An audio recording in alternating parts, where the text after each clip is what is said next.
My sister Natalie was addressing wedding invitations when I arrived for Sunday dinner. She looked up from the calligraphy, her expression flickering with something like guilt before settling into determination.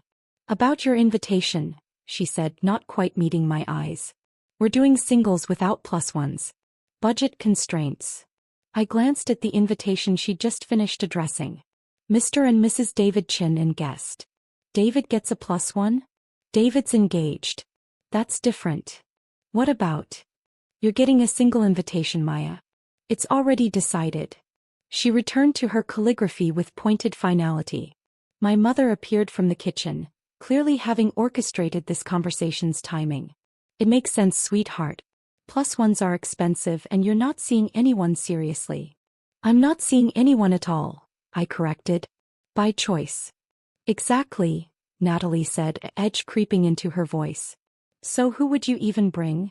My father laughed from his armchair, not looking up from his newspaper. "Maya's married to her work. Whatever that work actually is." The real issue wasn't the plus one. It was that my family had decided I was unsuccessful, unmarried, and embarrassing. The family failure who didn't deserve the same consideration as other guests. Natalie was marrying Jordan Pierce, a senior marketing director at Chen Solutions. She'd been planning this wedding for 18 months, treating it like a corporate merger. Every detail calculated to impress Jordan's colleagues and advance her own career at the same company. I didn't fit her narrative of success. Who would she bring anyway? Natalie said to our mother, her voice carrying that particular laugh that made clear she was performing cruelty for an audience. She picked up my invitation, already addressed, already sealed, and made a show of checking it. "See? No one guessed. It's cleaner this way." I watched her place my single invitation in the stack, separated from the couples and families who mattered.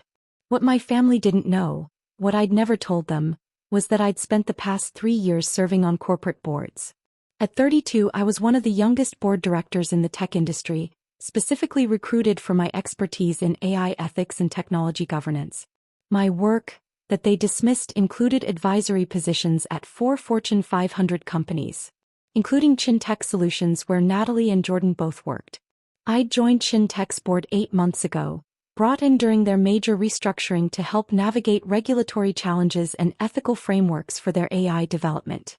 The position was confidential until the public announcement next month, part of their strategy to reveal the new board composition alongside their product launch. But I'd said nothing to my family. Not after Thanksgiving, when Natalie had introduced me to Jordan's parents as my sister who does consulting or something. Not after Christmas, when my father asked if I was still freelancing. Not after my mother suggested I might find direction if I got married like Natalie. "It's fine," I said quietly, watching Natalie stack the invitations.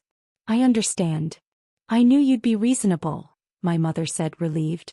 "This is Natalie's special day. We can't have any awkwardness." Awkwardness. I was awkwardness personified.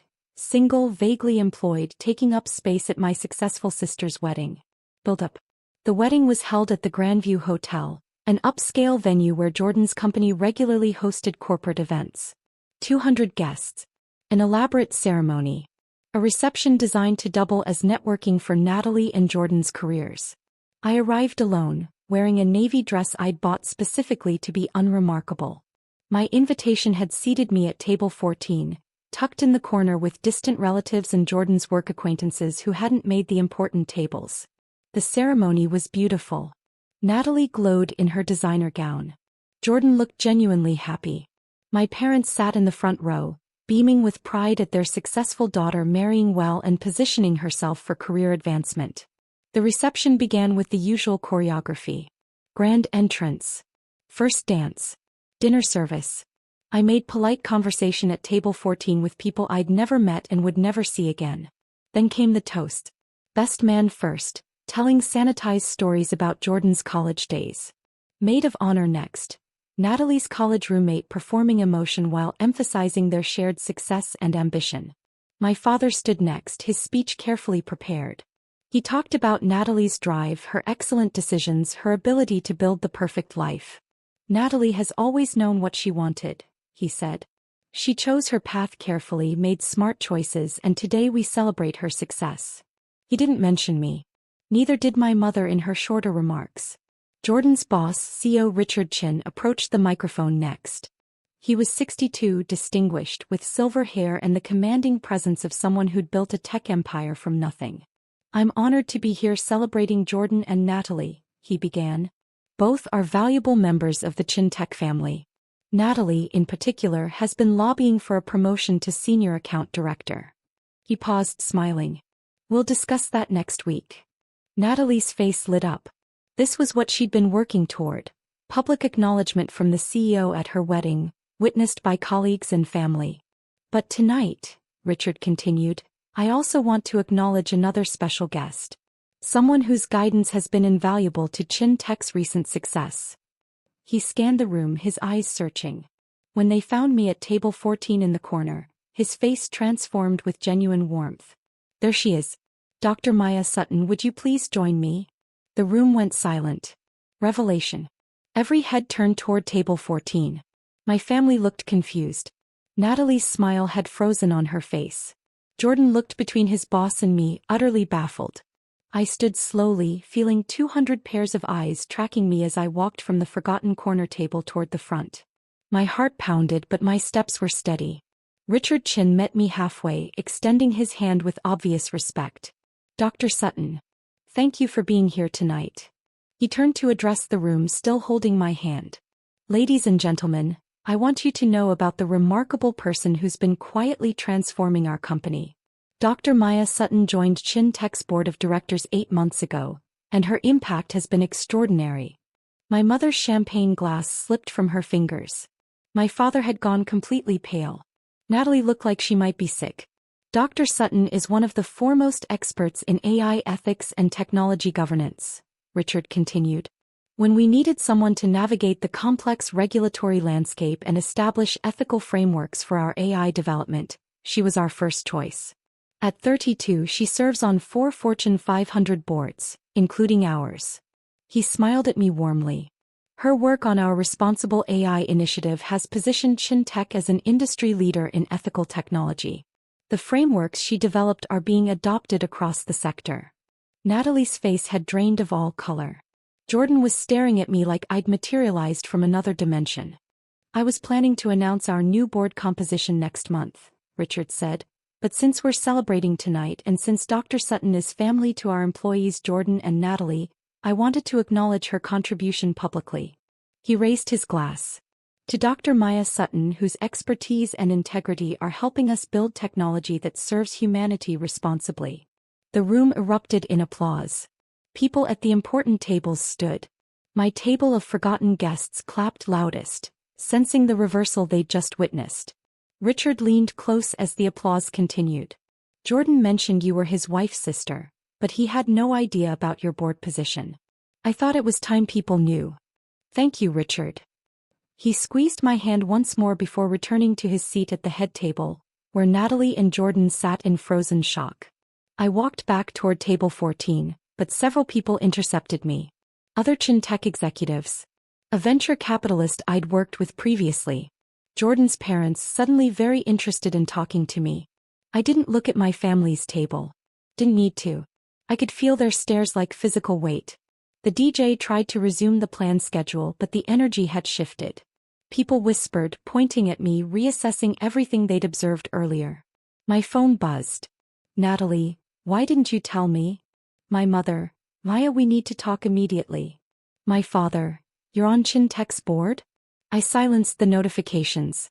Jordan's parents approached me, their expressions transformed from dismissive to calculating. Dr. Sutton, his mother said, testing out my title. We had no idea you were on the Chen Tech board. Natalie mentioned you did some consulting work. The board position was confidential until the public announcement, I said neutrally. Richard speaks very highly of your work, Jordan's father added, already repositioning. Perhaps we could discuss some opportunities. Our family has investments that might benefit from your expertise. I'm sure they would, I said without commitment. Resolution. Natalie appeared moments later, Jordan trailing behind her. Her perfect wedding makeup couldn't hide the devastation in her eyes. Why, her voice cracked. You're on the board? You're on Richard's board? At my company. For 8 months. Why didn't you tell me? Her voice rose, drawing attention. I've been working there for 3 years trying to get promoted and you're on the actual board? You never asked what I did, Natalie. You decided I was unsuccessful and didn't matter.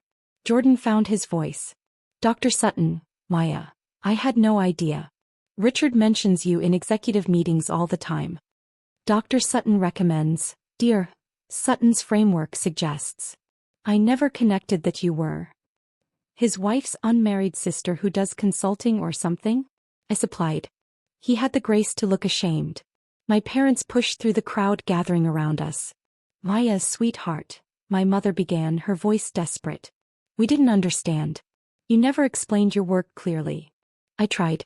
You decided it wasn't important because it didn't look like success you could recognize. The board of directors, my father said, still processing. That's significant. That's worth a +1 at the wedding? I asked quietly. Worth mentioning in toasts? Worth treating like I mattered?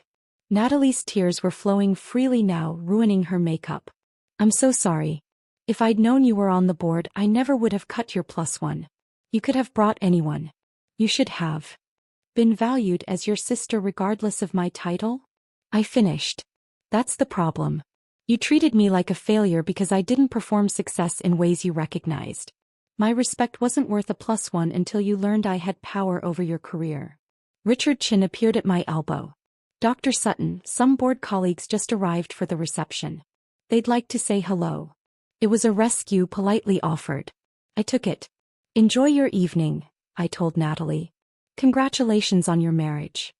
I spent the next hour talking to tech executives and investors, conducting the kind of high-level networking that Natalie had designed her wedding to facilitate. Except I was the center of attention, not her. When I finally left, I passed the table where my single invitation had seated me, tucked away with the people who didn't matter. My phone was full of messages now. Apologies from Natalie. Desperate explanations from my parents. A curious text from Jordan asking if we could discuss my work sometime. And one message from Richard Chen. Thank you for your grace tonight. Regarding Natalie's promotion, I think we need to discuss whether someone who treats family that way has the judgment we need in senior leadership. Let's talk Monday. I didn't respond to any of them. Just drove home, changed into comfortable clothes and poured a glass of wine. Natalie's perfect wedding would be remembered as the night the forgotten sister was revealed to be a Fortune 500 board director. The night the CEO publicly acknowledged someone seated at table 14 while the bride watched her promotion prospects evaporate. The night everyone learned that the family failure actually held power over the family success. I raised my glass to the quiet apartment. To being underestimated. To strategic silence. To the look on my sister's face when her boss bowed to me. Some successes don't need +1s. They announce themselves when the timing is perfect.